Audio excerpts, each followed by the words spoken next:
je vous laisse pitcher en quelques secondes, une minute si vous pouvez le faire, ceux qui nous regardent sur LinkedIn, YouTube, Twitter et Facebook en direct, ce que fait Sistran. Alors, Sistran est un éditeur de logiciels de traduction automatique. Donc nous produisons et nous commercialisons des logiciels qui permettent de traduire des textes d'une langue vers une autre, du chinois vers l'anglais ou du tagalog vers le français.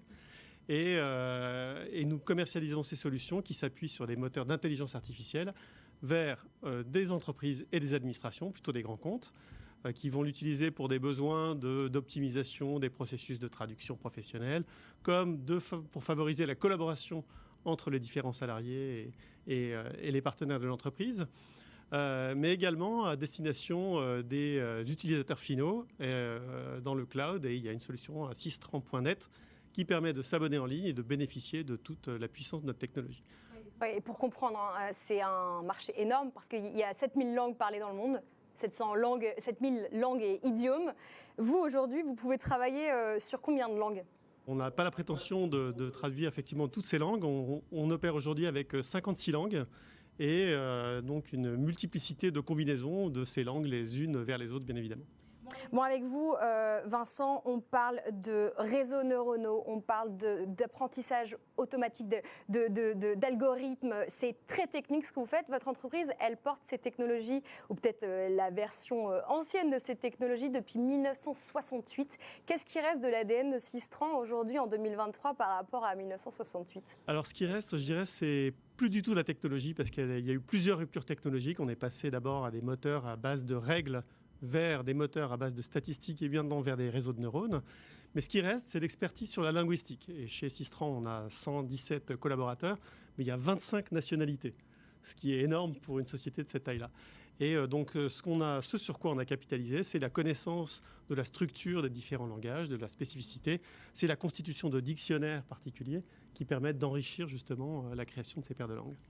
Alors vous êtes, vous l'avez dit, une grosse centaine et vous recrutez du monde pour vous rejoindre, une quinzaine de postes. Ça se passe en France, ça se passe en Corée et ça se passe aussi aux États-Unis. Avec vous, on est dans la tech. Quels sont les profils, là, si vous devez lister rapidement les profils dont vous avez besoin en ce début 2023 ? Un petit peu comme Alain, on a vraiment à la fois la problématique de faire évoluer nos produits et donc de recruter des ingénieurs et également de les commercialiser et donc de recruter des commerciaux. Et ça, c'est partout finalement sur nos entités. Il y a également le Japon, nous sommes présents. Et donc les commerciaux sont également des profils plutôt B2B, grands comptes et administration. On a une grosse activité avec le service public. Et vos voisins du ministère de la Défense sont des gros contributeurs. Et à Paris 15e, on est juste en face du ministère de la Défense. C'est ça. Donc des commerciaux grands comptes qui vont gérer des cycles de vente. Et là, il faut une grosse particularité, c'est qu'il faut avoir une appétence pour le langage, bien sûr, et aussi des compétences linguistiques. Il faut à minima parler anglais et une autre langue est fortement appréciée. Et sinon, des ingénieurs. Et concernant les ingénieurs, on a des profils assez variés. On a des développeurs full stack, un peu comme on l'évoquait tout à l'heure, mais également des informaticiens linguistes, mais également des spécialistes en intelligence artificielle.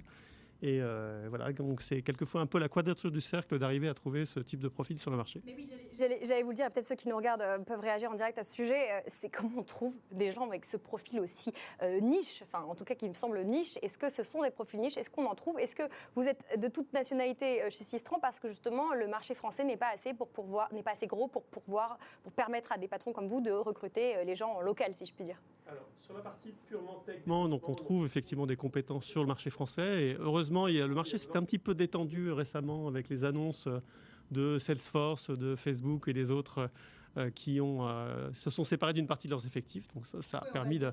Comme ça, hein, qui ont licencié assez largement. Voilà, ouais. Après, sur des compétences beaucoup plus spécifiques, c'est vrai qu'on coopère beaucoup avec des universités.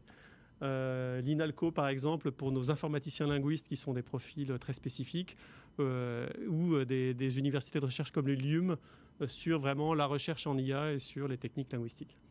Alors une quinzaine de postes, hein, vous avez entendu, tout type de profil, ingénieurs, mais aussi et toujours des commerciaux, puisque c'est le nerf de la guerre dans la tech comme ailleurs, mais particulièrement dans la tech. Pour postuler, ça se passe sur le site de Sistran, ça se passe aussi à l'adresse d'Éléonore, eleonore.gauthier@sistrangroup.com. Ça se passe sur LinkedIn et puis évidemment sur nos réseaux à nous, en direct si vous nous regardez, en podcast d'ici quelques minutes et puis en replay.